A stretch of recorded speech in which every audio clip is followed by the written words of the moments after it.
भारत माता की जय दोस्तों। जस्ट फॉर नॉलेज में एक बार फिर से आपका स्वागत है।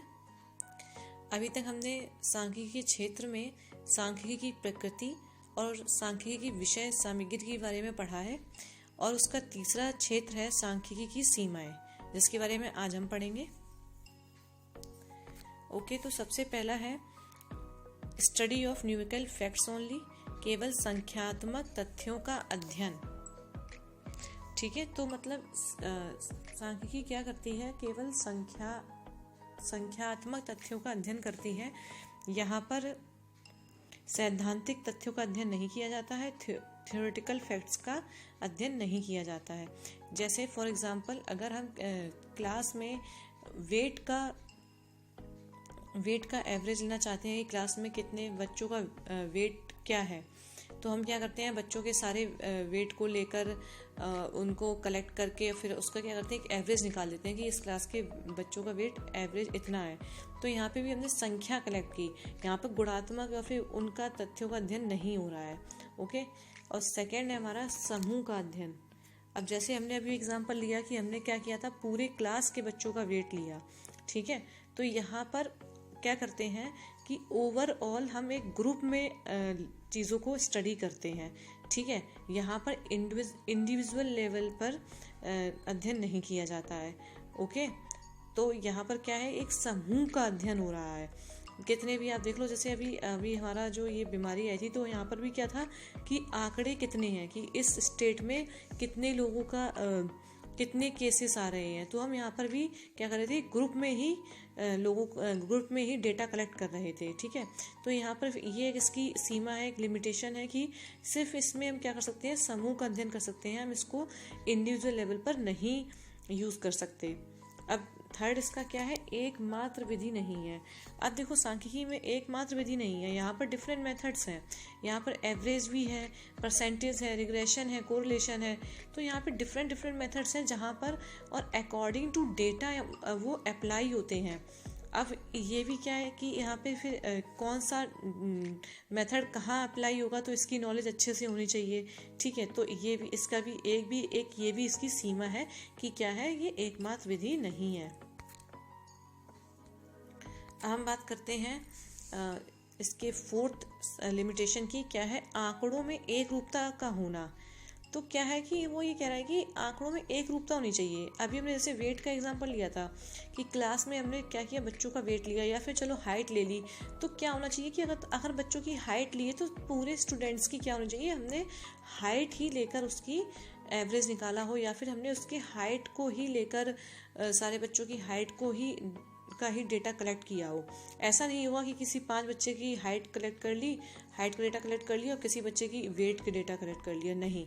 तो वो उसमें कोई हम सांख्यिकी का प्रयोग नहीं कर सकते, वहाँ पर कोई मेथड हमारा अप्लाई नहीं होगा सांख्यिकी का। ठीक है, तो क्या होना चाहिए कि डेटा में एक रूपता होनी चाहिए। ओके, कि यहाँ पर आपको होमोजेनिटी होनी चाहिए, हेट्रोजेनिटी डेटा में नहीं होनी चाहिए। तो ये एक इसकी ये भी सीमा है। ठीक है, और इसमें क्या है, परिणाम केवल औसतन सत्य हैं, results are true only on an average. ठीक है, ऑब्वियसली बात है कि यहाँ पर एक एवरेज लेवल पर आप बोल सकते हैं कि हाँ, ये यहाँ पर सब चीज़ें सही हैं। जैसे अभी मैंने आपको एग्जांपल दिया कि हमने क्या किया कि पूरे क्लास का वेट लिया और एक एवरेज वेट निकाल दिया कि हाँ, इस क्लास के बच्चे एवरेज 53 kg के हैं। तो आप एक ग्रुप लेवल पर बोल रहे हैं 53 kg, लेकिन अगर हम इंडिविजुअल लेवल पर बात करेंगे तो वो चीज़ गलत हो जाएगी। किसी का वेट वहाँ पर 42 भी हो सकता है, 45 भी हो सकता है। हमने यहाँ पर क्या किया, एक एवरेज निकाल दिया। ओके, तो ये क्या है कि एवरेज लेवल पर तो सत्य है, पर लेकिन अगर हम इंडिविजुअल लेवल बात करेंगे तो वो क्या हो जाएगा, गलत हो जाएगा। ठीक है, तो ये भी इसके क्या है, लिमिटेशन है। यहाँ पर हम क्या कहते हैं, एक एक्यूरेट वैल्यू को फाइंड नहीं कर पा रहे हैं। इसमें नेक्स्ट क्या है, बिना संदर्भ के निष्कर्ष गलत हो सकते हैं, विदाउट रेफरेंस रिजल्ट में प्रूव रॉन्ग। अब यहाँ पर क्या है कि मतलब अगर हमें किसी चीज़ के बारे में इसका हमें प्रॉपर डेटा नहीं है हमारे पास, तो क्या है, इसके रिजल्ट क्या होते हैं, रॉन्ग हो सकते हैं। मीन्स अगर हमने डेटा कलेक्ट किया है डिफरेंट सिटी से या फिर जो भी है, तो आपका वो क्या होना चाहिए कि बिल्कुल ही एक्यूरेट होना चाहिए। अगर नहीं है तो हमारा फिर रिजल्ट क्या होगा, गलत हो जाएगा। ओके, अब हम बात करते हैं केवल विशेषज्ञों द्वारा प्रयोग, can be used only by expert. Obviously बात है, जिसको इसके बारे में नॉलेज होगी वही इसका प्रयोग कर सकता है, क्योंकि इसमें अगर जैसे ग्राफ भी बनाया है, ओके, जिसको पता होगा कि टेलीमार्केटिंग कैसे करते हैं, ग्राफ कैसे बनाते हैं, अगर ये यहाँ तक भी बंदा पहुंच गया है, फिर आगे ही देखेगा कि उसका यूज़ कैसे करना है, उसको देख के कैसे वो अंदाजा लगाएगा कि क्या डिसीजन लेना चाहिए, उसको कैसे स्टडी करना है ना। ग्राफ की स्टडी भी एक क्या कर सकता है, एक्सपर्ट ही कर सकता है। तो ये क्या होगा कि सिर्फ, और जितनी इसमें और भी जैसे जितनी भी रिग्रेशन, कोरिलेशन, इतनी सारी चीज़ें ही होती हैं, डिफरेंट मेथड्स होते हैं, तो ये क्या है कि सांख्यिकी केवल एक एक्सपर्ट के द्वारा यूज में लाई जा सकती है, प्रयोग में लाई जा सकती है। तो ये भी क्या है, इसका एक लिमिटेशन है, ठीक है। नेक्स्ट क्या है, miss use of statistics is possible. हाँ, तो ऑब्वियसली बात है कि यहाँ पर मिस यूज भी किया जा सकता है। नेक्स्ट क्या है, only mean and not a solution. सांख्यिकी साधन है, समाधान नहीं। ये सिर्फ एक साधन है कि जैसे आपने आंकड़ों का पता कर लिया कि हाँ ये इतना एवरेज है, या फिर ये इतनी परसेंटेज में, या फिर मेल एंड फीमेल का रेशियो इतना है, तो ये साधन है कि आपको एक इन्फॉर्मेशन प्रोवाइड कर रहा है, जहाँ से आप एक रिजल्ट निकाल पा रहे हो, डिसीजन ले पा रहे हो। समाधान नहीं है, डिसीजन आपको खुद लेना पड़ेगा, उसको एक स्टडी करके। ये सिर्फ एक साधन बनेगा, ठीक है। तो कह सकते हैं कि एक साधन भी बन रहा है, तो एक इसकी ये एडवांटेज भी है, लेकिन साथ ही साथ डिसएडवांटेज भी है कि कोई सॉल्यूशन नहीं प्रोवाइड कर रहा हमें, ठीक है।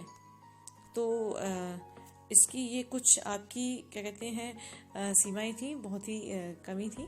तो आपको जो चीज़ नहीं समझ में आई हो, आप कमेंट बॉक्स में मुझसे पूछ सकते हैं, और यहाँ पर कुछ क्वेश्चंस हैं आपके सामने, इनका आंसर देके आप अपना मूल्यांकन कर सकते हैं।